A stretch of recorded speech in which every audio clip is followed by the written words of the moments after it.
un sentiment de joie. Et ça, je vais le répéter toujours. Je l'ai dit dans mon discours que c'est un sentiment de joie parce que nous, aujourd'hui, notre préoccupation, c'est comment faire pour accompagner des jeunes parce que nous sommes les responsables des jeunes. Donc, comment faire accompagner ces jeunes? Si aujourd'hui, moi, en tant que président du GIE Djito, on a décroché un partenariat avec le projet AgriJeunes qui a mis vraiment une enveloppe de 118 millions pour pouvoir accompagner 150 jeunes dans les 3 communes. Moi, je dis aujourd'hui, si on est là pour distribuer ce matériel, c'est un sentiment de joie, mais c'est un sentiment de fierté vraiment d'être là. D'ailleurs, c'est notre objectif, c'est le combat que nous menons. C'est pourquoi nous allons vers les programmes et projets pour chercher des partenariats, mais également avoir des informations qu'on doit mettre à la disposition de ces jeunes. Au moins parce que si on les sensibilise souvent, ils ont tendance à nous dire que s'ils abandonnent, ils n'ont rien à faire. C'est ce qui a fait qu'on s'est battu de pouvoir avoir des activités pour les accompagner. Là, ça va nous permettre de les déstabiliser, d'abandonner ces cultures illicites. Et je vois que le matériel que nous disposons aujourd'hui et des intrants, ça va permettre vraiment que les jeunes puissent abandonner ces cultures illicites. Même s'ils ne vont pas le faire à 100%, mais j'ai de l'espoir qu'au moins on peut atteindre 60 à 75%. Voilà, donc les communes concernées, c'est la commune de Signan, la commune de Souel et la commune de Djibidjon. C'est vrai que le GIE Djito touche la commune de Oulampan comme zone d'intervention, mais avec le projet AgriJeunes, on a juste une convention pour 3 communes. C'est ce qui a fait qu'on a travaillé avec la commune de Signan, Souel et Djibidjon. Bon, on a toujours lancé un message de les dire que vraiment ce sont eux, non seulement qui vont nous rendre heureux, parce qu'aujourd'hui, s'ils réussissent dans leurs activités, nous, en tant que responsables, on va avoir la tête haute d'aller vers les partenaires pour à la recherche. Mais également, si eux, ils réussissent dans leurs activités, ça va permettre au moins d'enrôler d'autres jeunes pour pouvoir bénéficier comme eux. Mais également, ils peuvent avoir des extensions avec d'autres programmes.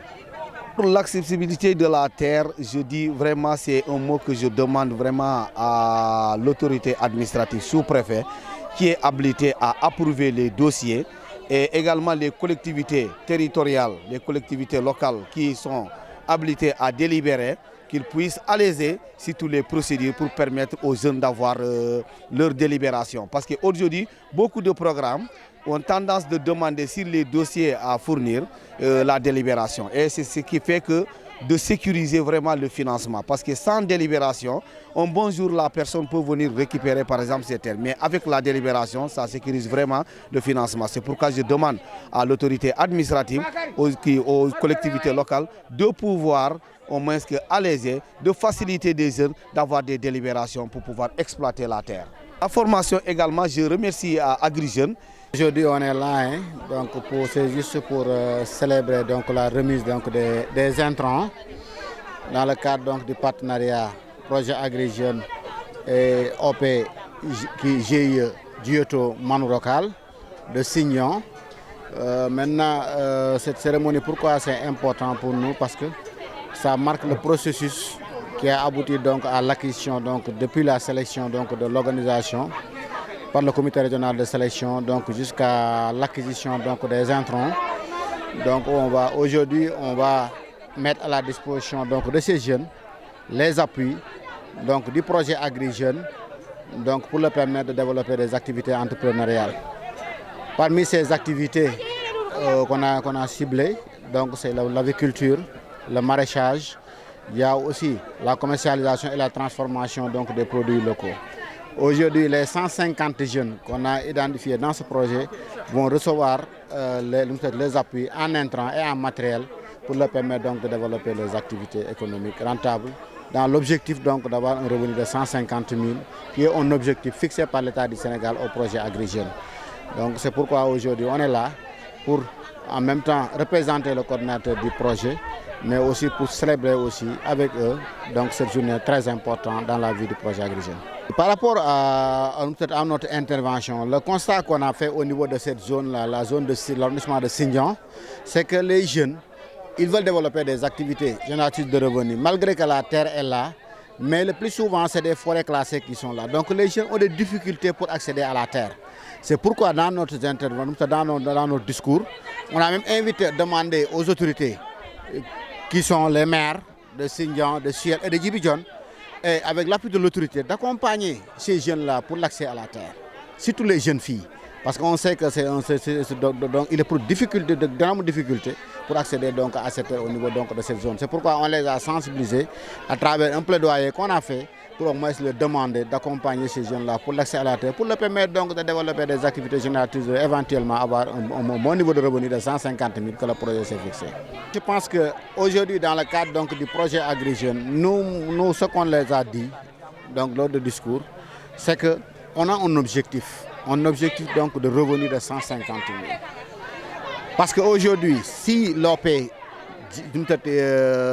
Dioto parvient à avoir un revenu de au moins, parvient à travers ces jeunes à faire des revenus de 150 000, de moins de 150 000, là au moins, ça permettra aux jeunes de rester donc dans l'activité et de rester au niveau du territoire pour pouvoir développer son activité. Mais s'il ne parvient pas à avoir ce niveau de revenu, c'est sûr que les jeunes vont abandonner l'activité et aller faire autre chose. Maintenant, nous, dans le cadre de ce projet, on s'est fixé un objectif donc, pour chaque jeune d'avoir un revenu de 150 000 qui est possible avec les activités donc, que les jeunes vont développer. Maintenant, il appartient donc à l'organisation de bien accompagner les jeunes à travers un suivi rapproché, mais aussi à travers les formations. Donc, et les accompagnements à la commercialisation pour que ces jeunes-là, une fois qu'ils vont boucler le cycle de production, ils puissent donc commercialiser le produit pour pouvoir prétendre atteindre donc ce niveau de revenu de 150 000. Maintenant, nous, dans le cadre du projet, aujourd'hui, comme on est à l'enfer du projet, maintenant, si l'opportunité se présente et qu'on ait une extension, une deuxième phase, tous les OP qui ont pu accéder à ce niveau de revenu, naturellement, s'ils font une nouvelle demande, on peut les accompagner au moins à avoir donc à pouvoir financer encore d'autres jeunes. Je pense que eux, dans le projet, ils ont un objectif de financer 500 jeunes, on peut même les accompagner, mais à condition qu'ils atteignent ce niveau de revenu fixé par le projet. C'est une immense satisfaction de présider aujourd'hui cette cérémonie de remise officielle de matériel agricole. En ce début d'année 2026, notre priorité absolue est claire: renforcer notre souveraineté alimentaire par une agriculture performante et adaptée. Cet événement marque une étape significative dans la mise en œuvre de notre stratégie de booster l'agriculture dans notre pays, le Sénégal. Donc, la remise du matériel de travail et des intrants des 150 jeunes n'est pas seulement un acte technique, mais un investissement permettant de transformer notre agriculture pour qu'elle devienne le véritable moteur de notre souveraineté alimentaire, tout en offrant aux familles l'autonomie et la prospérité. Avec ces nouveaux outils, nous osons espérer multiplier nos capacités de production pour nourrir notre cher pays. Je tiens à remercier chaleureusement et à saluer l'excellence du partenariat qui lie l'organisation des producteurs Djitoman Koural avec le projet Agri Jeunes. Ce geste témoigne de votre engagement constant à côté de la population pour relever les défis de l'agriculture de l'agenda de transformation Sénégal 2050. L'ambition du projet est de répondre à l'appel des autorités pour contribuer à la lutte contre les cultures illicites et offrir une alternative d'emploi durable aux femmes et aux jeunes de la Casamance pour sortir du chômage et de la pauvreté. Votre appui technique et financier est un levier essentiel pour atteindre notre objectif de croissance dans la circonscription. J'en profite aussi pour saluer la démarche du projet dans la mise en place du CAFEJ qui est en train d'abattre un excellent travail dans la circonscription. À ces jeunes qui se déplacent dans les différentes communes pour que les populations puissent avoir des informations sur les opportunités du projet. Nous vous disons merci. Merci pour l'engagement citoyen que vous montrez chaque jour pour relever les défis dans l'arrondissement.